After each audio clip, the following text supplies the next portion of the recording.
수를 구하는 방법에 대해서 설명할 건데요. 자, 이게 중요한 겁니다. 요 지불할 수 있는 금액수를 어렵게 만드는 이유가 하나 있어요. 자, 별표 5개. 얘만 기억하시면 문제 푸는데 어려움 없어요. 적어놓으시기 바랍니다. 겹치는 액수 발생 시, 겹치는 액수 발생 시, 겹치는 액수 발생 시, 자, 큰 돈을 작은 돈으로 변환해서 계산, 큰 돈을 작은 돈으로 변환해서 계산, 큰 돈을 작은 돈으로 변환해서 계산해야 합니다. 자, 이게 무슨 말인지 지금부터 선생님이 설명을 드리도록 하겠습니다. 자, 10원짜리, 50원짜리, 100원짜리 동전이 있어요. 그래, 10원짜리 동전을 이용해서 지불할 수 있는 금액의 수는 0원, 10원, 20원이라는 금액이 만들어지는구나. 자, 50원짜리라는 동전을 이용해서 만들어질 수 있는 금액에는요, 0원, 50원, 100원, 150원까지 가능하구나요. 자, 그리고 100원짜리 동전을 이용해서 만들 수 있는 경우의 수는 0원, 100원 이렇게 있어요. 이랬더니 선생님 여기에서 0원이 겹쳐요. 0원은 예외적인 거야. 어차피 빼버릴 거니까 신경 쓸 필요 없고요. 자, 이 10원, 20원은 다른 금액들하고 겹쳐 안 겹쳐? 안 겹치지. 얘 내버려 두면 돼요. 그런데 여기에 바로 요 0원을 제한 이 부분을 봐야 되는데 여기에 겹치는 금액이 보여요? 안 보여요? 보이지? 뭐가 보여? 100원이 겹쳐 있어요. 이럴 때는 없어요. 어쩔 수 없어요. 얘가 겹쳐있기 때문에 에이씨, 어쩔 수 없다. 우리는 이거 두 개를 통합해서 다시 작업을 해야겠다. 그래서 이 50원과 100원을 이용해서 만들 수 있는 돈을 여기에 쫙 적어야 돼. 이제 합산해가지고 우선 만들 수 있는 돈 0원 가능하죠. 50원 가능하죠. 100원 가능하겠지. 150원 가능하겠지. 그러면 모두 가능해. 200원도 만들 수 있을 거예요. 그리고 또 250원도 만들 수 있을 거예요. 그래서 마치 여기에서는 에이씨 겹치네. 좋았어. 이 100원짜리가 50원짜리 두 개야? 이런 느낌으로 변환시켜서 계산하시면 편하다예요. 되겠습니까? 그래서 50원짜리가 총 몇 개? 5개가 돼버려서 250까지 나왔다요. 알겠습니까? 예. 그래서 요렇게 되면요. 이제 게임은 끝났습니다. 그래. 10원짜리 동전을 이용해서 만들 수 있는 금액의 가지수는 몇 개? 3개. 50원과 100원짜리 동전을 이용해서 만들 수 있는 금액의 가지수는 몇 개? 6개. 이렇게 쓰면 되네. 여기까지 쓰면 돼? 안 돼? 안 돼요. 빼기? 예. 그래서 17개라고 요렇게 푸시면 됩니다. 대부분의 애들이 얘를 못 푸는 이유는 이거 두 개를 이렇게 재구성해서 변환시켜야 된다는 걸 몰라서 그래요. 알겠죠? 잘 정리하시기 바랍니다. 자, 그러면 우리 이제 드디어 6페이지 들어가도록 하겠습니다. 자, 선생님이 외워오랬는데 확인을 해봐야겠다. 자, 고배 법칙 하면 나오는 3개의 문장 있잖아. 고배 법칙, 순서주당, 생략 불가능, 이점 부정, 다음 일점. 잘하셨어요. 합의 법칙, 분류, 생략 가능, 배반이라고 했죠. 자, 그 개념에 대해서 선생님이 조금 가르쳐 보도록 하겠습니다. 자, 우리 이런 문제 되게 많이 봤어요. 각 지점 사이의 길이 아래 그림과 같을 때 A와 B 사이를 왕복하는데 P를 반드시 그리고 오직 한 번만 거치는 방법의 수를 구하시오. 긴 문제죠? 그러면 우리 이런 문제 풀 때 무슨 생각해? 아, P를 오직 한 번만 겹쳐야 되면 이렇게 왕복을 하거나 이렇게 왕복을 하거나 이렇게 두 가지 경우로 분류할 수 있겠구나. 맞죠? 네. 자, 그래서 우린 이런 문제를 풀 때 그래, P를 오직 한 번 거치는 경우는 이런 경우 혹은 이런 경우로 분류할 수 있어 라고 우선요, 이런 경우와 이런 경우로 분류할 수 있어 라는 생각을 할 수 있을 거예요. 자, 그러면 이제 얘기를 해보도록 하겠습니다. 내가 어쨌든 이렇게 한 번만 거쳐서 와야 되는데 둘 중에 하나를 이렇게 생략해도 문제에서 요구한 행위가 일어나 안 일어나? 일어나지. 내가 얘 하나를 생략해도 분명 이렇게 해서 왔다가 오는 게 되거든. 그래서 둘 중에 하나를 생략해도 어쨌든 문제에서 요구하는 상황이 수행이 되기는 한다예요. 즉 생략 가능하다, 불가능하다, 가능하다라는 의미가 이런 의미예요. 생략 가능하구나예요.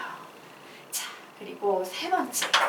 이 1번이라는 행위가 일어나는 동시에 2번이라는 행위가 일어날 수 있어, 없어? 없어요. 내 몸이 막 분신사바 그래서 두 개로 나눠져가지고서는 막 동시에 찢겨져가지고 이렇게 나가는 게 아닌 이상은 1번 요 위의 방법이 일어나면 아래 건 못 일어나. 아래 방법이 일어나면 위에 건 못 일어나. 우린 이런 걸 뭐라고 부릅니까? 대반이라고 불러요. 그래서 요런 성향을 다 골고루 갖추고 있는 이 두 개의 경우의 수는 구했을 때 더해야 된다, 곱해야 된다? 더해야 된다요. 되겠습니까? 얘하고 얘는 경우의 수를 이렇게 구하고 나면 더해줘야 되는구나. 합의 법칙으로. 자, 그러면 이제 곱의 법칙에 대해서 설명드리겠습니다. 곱의 법칙은 뭐냐면 이제 이렇게 갈 거야. 근데 A에서 P까지 가는 길이 몇 가지 경우가 가능해? 세 가지 경우가 가능해요. P에서 B까지 가는 경우는 두 가지. B에서 Q까지 가는 경우는 네 가지. Q에서 A까지 가는 경우는 두 가지라고 이렇게 쓸 수 있지. 우리는 이런 걸 뭐라고 불러? 순서쌍이라고 부르는 거야. 선생님 순서쌍은 두 개만 있잖아요. 아니에요. 두 개든 세 개든 네 개든 그냥 이렇게 쓰면 전부 순서쌍인 거야. 순서대로 쭉 나열했기 때문에. 이게 순서쌍이라는 의미구나. 자, 그리고 만약에 보세요. 이렇게 갈 수 있는 경우의 수들이 있는데 선생님이 중간에 B에서 Q까지 가는 경우 네 가지를 딱 생략해버렸어. 그러면 여기 문제에서 요구한 상황, 이 행위가 일어날 수 있어, 없어? 없죠. 이런 거 생략하면 된다, 안 된다? 안 돼요. 여기에 나와 있는 누구도 생략했을 땐 경우의 수를 구할 수가 없어요. 이게 바로 생략 불가능이에요.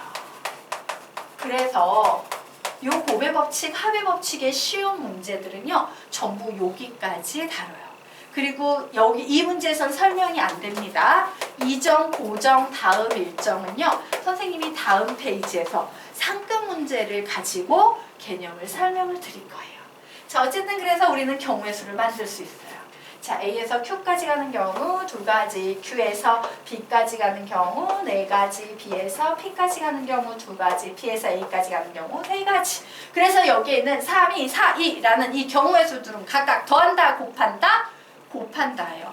그래서 요거 곱하면 6, 8에 48. 얘도 48. 그래서 답은 몇 되겠습니까? 96이 된다.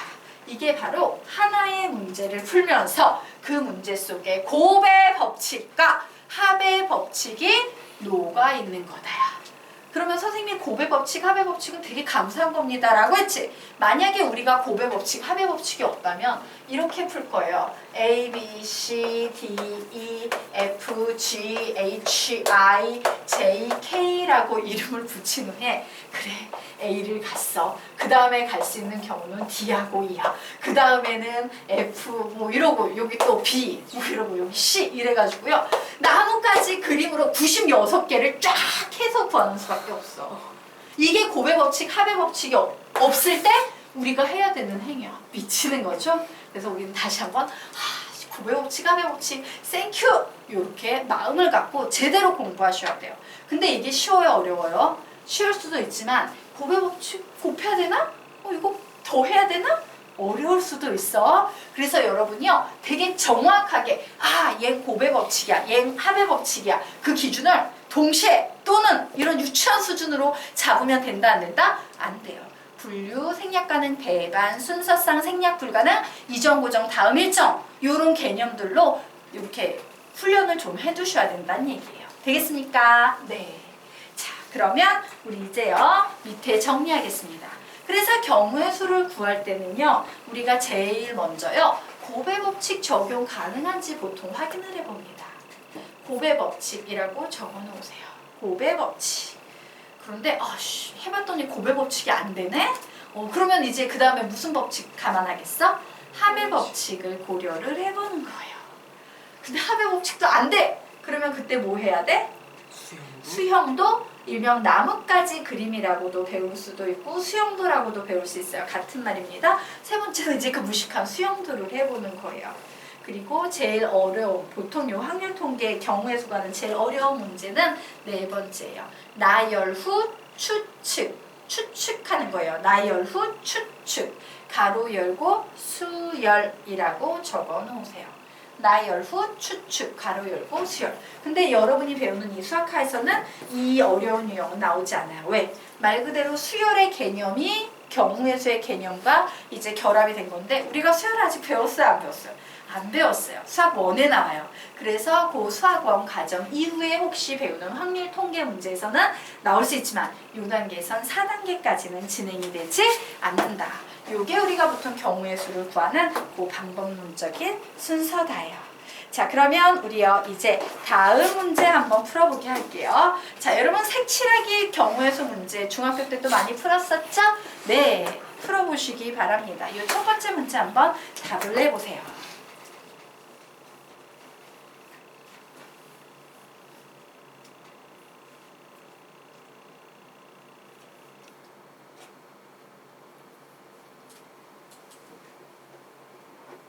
답 나온 사람은 답을 외쳐주세요. 24. 24? 또 다른 답 나오신 분?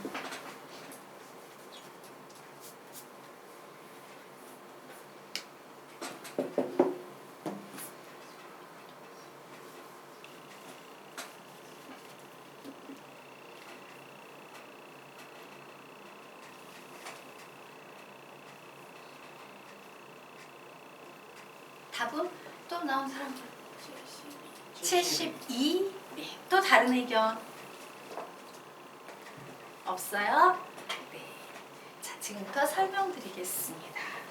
요 문제 유형이 중학교 수학 시험 문제에 나오면요. C단계급 문제거나요. 경시대회 문제에 해당이 돼요. 여러분 생각보다 아주 어려운 개념이 하나 들어가 있어요. 바로 무슨 개념이냐? 이정, 고정, 다음, 일정이라는 개념. 중학교 교육과정이 사실은 아니지. 그래서 원래 경시대회 보고 이런 애들은 중학교 교육과정으로 공부하잖아요. 고등학교 거 다 해야지 경시대회 문제를 푸는 거야. 그 수준의 문제다라고 보시면 돼요. 자, 그러면 개념 설명드리겠습니다. 자, 색칠하기 문제를 푸는 방법이에요. 색칠을 할 때는요, 막 푸는 게 아니고요. 다른 곳에 제일 영향을 많이 주는 영역부터 색칠해 나가기 시작해야 돼? 조금 주는 영역부터 색칠해 나가야 돼? 많이 주는 영역부터 색칠해 나가기 시작하셔야 돼요. 많이 주는 영역부터 색칠한다 라고 적어 놓으시기 바랍니다. 그래서 막 하나하나 색칠을 해가는데 이정, 고정, 다음 일정 이런 거예요. 요거 고배 법칙에서 쓰는 말이지. 이런 거. 어머, 이전에 3가지 경우가 가능해. 2가지 경우가 가능해. 3가지 경우가 가능해. 이런 식으로 이전에 3이라고 고정이 되면 다음에는요. 일정. 하나로 정해진 경우의 수가 올 때만 고배 법칙을 쓸 수 있는데 가끔 이런 경우가 있어. 근데 그 다음에 이거 어떤 경우엔 2가지고 어떤 경우엔 3가지네? 이전이 3이라고 하나의 숫자로 고정이 됐는데 다음의 값이 일정 하나로 정해지지 않고 얘가 될 수도 있고 얘가 될 수도 있네? 이런 상황이 존재해요. 수학에는. 그러면 일정하지 못한 거지. 맞아? 일정하지 못하면 고배 법칙은 실패한 거예요. 우리는 이 문제를 고배 법칙으로 그냥 편안하게 풀 수 있다 없다? 없어요. 그래서 고배 법칙 실패했어. 어쩔 수 없어. 합의 법칙을 위한 분류 기준으로 얘 2개를 나눠서 이런 경우 따로 풀어서 경우의 수를 각각 구해서 다시 더해야겠구나 라고 접근을 해야 돼요. 자, 어렵지? 그래서 선생님이 지금 거기에 3개의 문제를 풀어줄 텐데요. 미리 말씀드리겠습니다. 이 3개의 문제는 똑같은 유형이에요. 그래서 여러분이 이 첫 번째 설명을 진짜 잘 알아들으면 2번째, 3번째도 그대로만 풀면 답이 나올 건데 조금이라도 나의 생각이 들어가서 지 멋대로 필기를 하고 지 멋대로 풀려고 하면 답이 안 나올 거예요. 즉 무엇이다? 문제를 푸는 필기의 형태까지도 그대로 암기를 해서 선생님이 푸는 방식 그대로만 외워서 푸셔야 된다는 얘기예요. 알겠죠? 자, 그러면 지금부터 이 문제 풀어드리도록 하겠습니다. 자, A, B, C, D 4개의 영역을 4개의 색깔로 칠하는 방법은 단 중복 가능하지만 인접 부분은 다른 색으로 칠한다. 봤더니 A, B, C, D 모두 서로 영향력이 똑같네? 아무 거부터나 칠해도 얘는 상관이 없겠구나. 그죠? 반면에 이런 문제는 누구부터 칠해야 되고 A입니다. 이런 문제는 누구부터 칠해야 돼? A부터 칠해야 되는데 얘는 그냥 똑같아요. 그래. 난 그래서 A, B, C, D 이런 순서로 지금부터 색칠 공부를 할 거야. 자, 우선 A를 칠한다고 상상해 보세요. A에 칠할 수 있는 색의 가지수는 몇 개? 4개. 4개. 아, 이제 또 B를 칠해야지. 가능한 수는 몇 개? 3개. 또 C를 칠해야지. 가능한 수는 몇 개? 3개. 이제 D를 칠해야지. 가능한 수는 몇 개? 2개야, 3개야? 2개도 되고 3개도 2개도 되고 3개도 돼요. 자, 2개가 되는 경우는 어떤 경우야? A와 C가 달라, 색이. 그럼 3개가 될 수 있는 경우는 어떤 경우야? A와 C가 빨강 똑같아. 그럼 빨강만 피하면 되니까 3가지 색을 칠할 수 있지. 맞아? 이정 고정! 다음 일정에 실패했네? 그죠? 실패하면 이제 이 2개는 분류의 기준이 됩니다 라고 했지. 그런데 이렇게 분류가 되는 그 분류의 기준을 적어 놓으셔야 돼요. 2개가 되는 경우는 어떤 특징이 있다고? A와 A 색과 C의 색이 같지 않다. 자, 3개가 되는 경우는 A하고 C의 색깔이 어떠하다? 같다. 이렇게 놓고 이제 2개로 분류해서 문제를 풀어야겠네. 다시 색칠 공부를 하는 겁니다. A, B, C, D 그래 다시 색칠을 하자. 다시 A 부분에 칠할 수 있는 색깔 몇 개? 4개. B 부분에 칠할 수 있는 색깔 몇 개? 3개. C 부분에 칠할 수 있는 색깔 몇 개? 2개. 2개예요.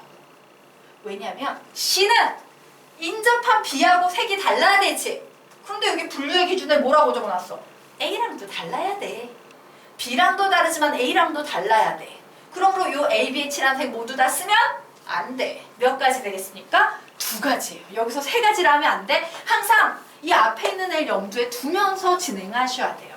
자, 그래서 이제 A와 C가 색이 달라졌어. 그러면 D에 칠할 수 있는 색은 몇 가지? 2가지. 정신 차려. A와 C의 색이 달라요. 4가지 색 중에. 그럼 D에 칠할 수 있는 색은 몇 가지? 2가지.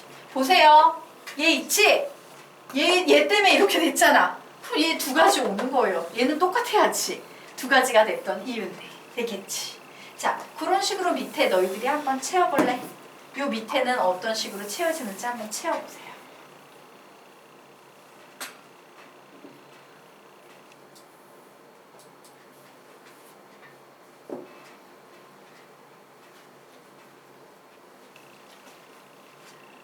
뒤 같이 한다. 마무리 지어라. 해볼까? A에 칠할 수 있는 색 4가지. B에 칠할 수 있는 색 3가지. C에 칠할 수 있는 색 1가지. 1가지예요. 왜?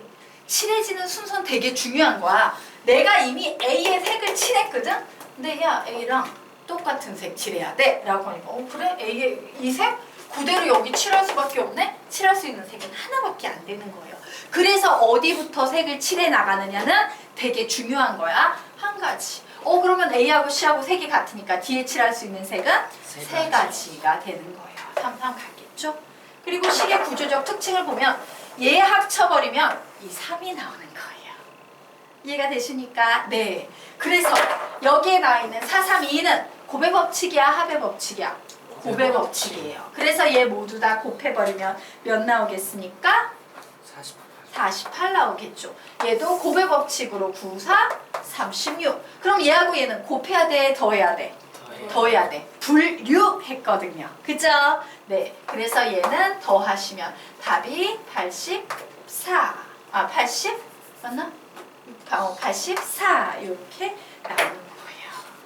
자, 이 문제가 왜 심화 문제고 경시대 문제인지 알겠지? 일반적인 중학생 아이들은요, 이런 개념, 이정, 고정, 다음 일정에 대한 개념이 없기 때문에 이런 문제를 대부분 못 풀어요. 배운 애들만 사실은 풀 수 있어요. 알겠지? 여러분이 밑에 있는 문제를 풀 때 똑같이 이거 분류의 기준 적고 똑같이 풀어야지만 답을 낼 수 있어? 밑에 풀어봐.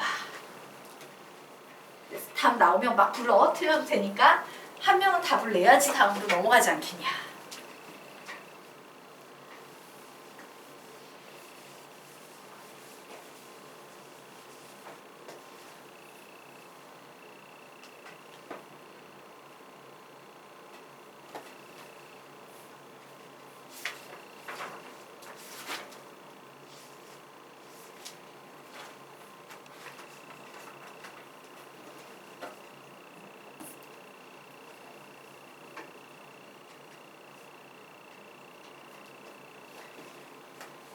문제를 푸는 필기력도 선생님이 푸는 방식 그대로 푸세요. 그게 가장 실수를 하지 않고 체계적으로 푸는 방법이에요.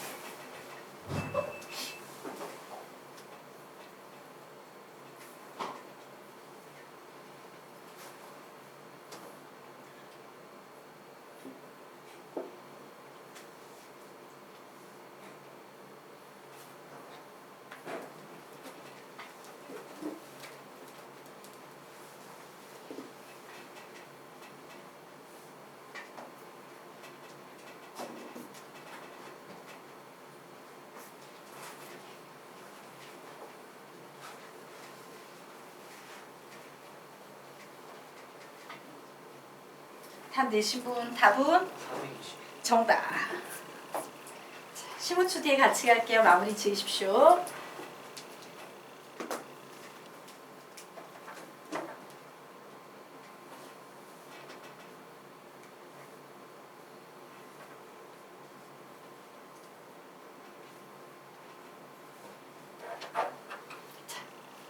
같이 한번 가보도록 하겠습니다. A예요. 잘 안 보이는 것이. A, B, C, D, E 5가지 색으로 색칠하는 방법을 구하시오. 같은 색 중복 가능하고 인접한 부분은 다른 색으로 칠합니다. 다른 곳에 제일 영향을 많이 주는 부분은 A. 그리고 이제 나머지는 똑같으니까 그래 나 이런 식으로 칠해 나갈 거야. A에 칠할 수 있는 색의 숫자는 5가지예요. B에 칠할 수 있는 색의 숫자는 4개예요. C에 칠할 수 있는 색의 숫자는 A, B 모두 인접해 있으니까 2개 제하면 3개가 될 거예요. 자, D에 칠할 수 있는 색의 색깔은 A와 C 2개를 제하고 나면은 몇 개? 3개가 될 거예요. 자, E에 칠할 수 있는 색을 하는데 몇 개의 색이 가능해? 우선 2개도 돼 보이지만 모두 가능합니까? 3개도 가능해요.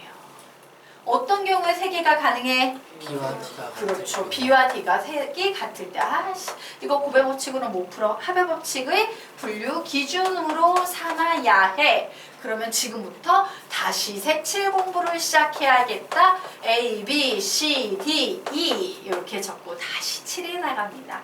A에 칠할 수 있는 색은 5가지, B에 칠할 수 있는 색은 4가지, C에 칠할 수 있는 색은 3가지. 이제 D를 칠할 때는 요걸 염두에 둬야 되지. 맞아요. 그래서 D에 칠할 수 있는 색을 가만히 봤더니 A하고 C하고 같은 색이면 안 되는데 B하고도 같은 색이면 안 된대. 몇 가지 색을 제외해야 된다? 3개를 제하고 남으니까 몇 개? 2개가 돼버리는 거예요. 그래서 BD가 다른 색이야. A도 다른 색이야. 그러면 이 자리에 들어갈 수 있는 색의 개수는 2개밖에 안 되는 거예요. 자, 이제 B하고 D하고 같은 경우 보겠습니다. A 자리에 5개, B 자리에 4개, C 자리에 3개, D 자리에 칠할 수 있는 색은 1개예요. 왜? 이미 B에 칠한 색을 D에 칠해야 되는 상태이기 때문에. 자, 그래서 B하고 D하고 색이 같으면 이 자리에 들어갈 수 있는 색은 몇 개 되겠습니까? 3개가 되겠지. 그래서 꼭 확인해 보세요. 3, 2개 더하면 3, 2, 3, 3. 오, 완벽해. 되겠죠? 그래서 요거 모두 다 곱해버리면 180 나오고요. 요거 곱해버리면 240 나와서 2개 더하면 420이라는 요런 답이 나오는 거예요. 알겠습니까? 어때? 위에 문제랑 똑같아요. 아래 문제가 또 똑같은 문제입니다. 풀어보세요.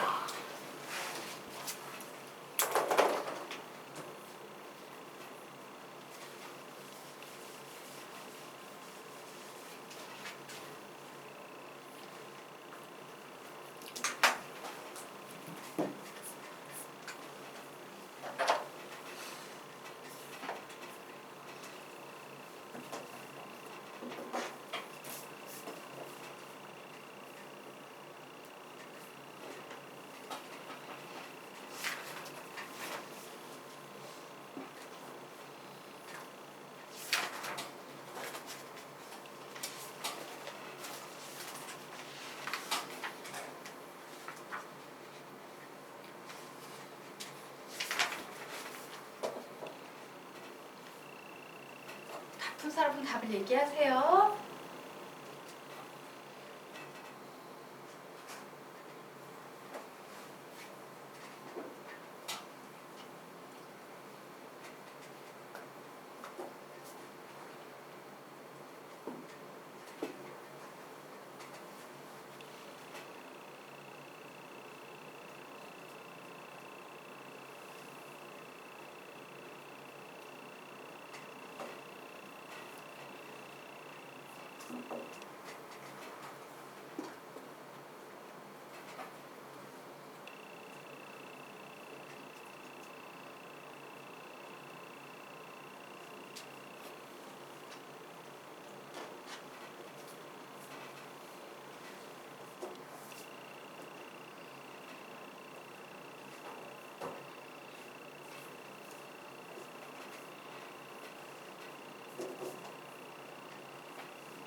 선생님이 아까 혹시 계산 잘못해놨니? 240 더하기 180이라고 적었니? 180 더하기 240이라 적었니? 180이 위에. 180이 위야? 180 맞나? 한번 봐. 이거 거꾸로 뒤집힌 것 같다는 생각이 확 들었어. 맞아요? 계산 곱해보면 어느 게 나와? 밑에가 180. 밑에가 180이야? 이거지? 미안해. 필기 잘못됐어요. 예. 그런 것 같아서 두 번째 문제.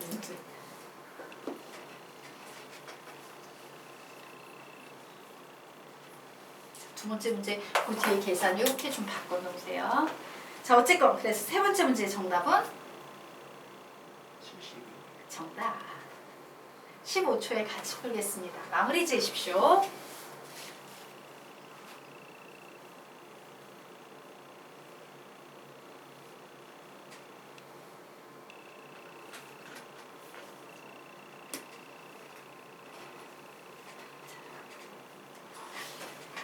같이 풀어봐도 될까요? 네, 보도록 하겠습니다.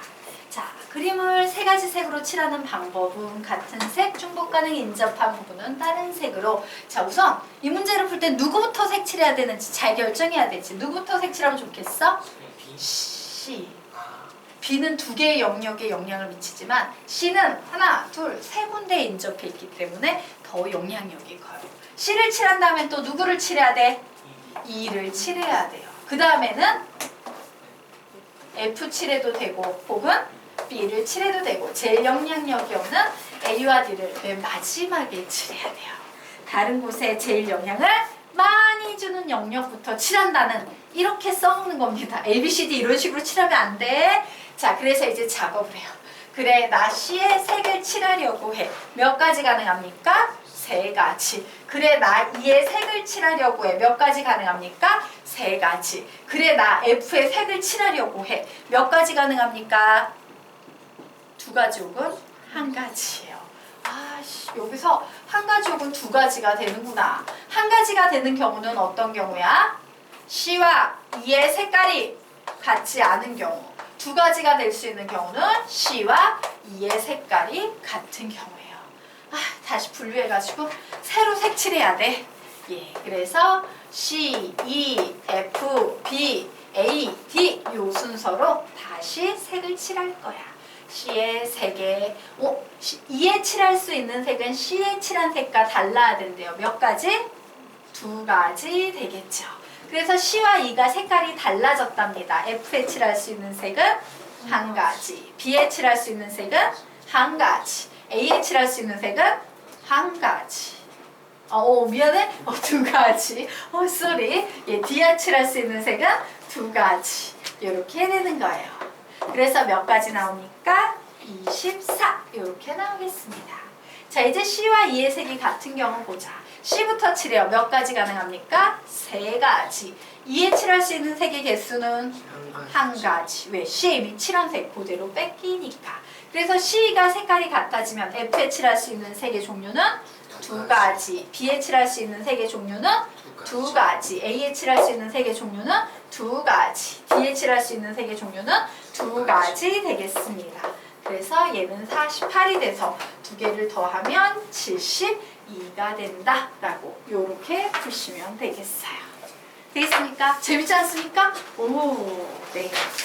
자, 그러면 우리 이제 다음 페이지로 넘어가서요. 8페이지 보도록 하겠습니다. 자, 우리가 또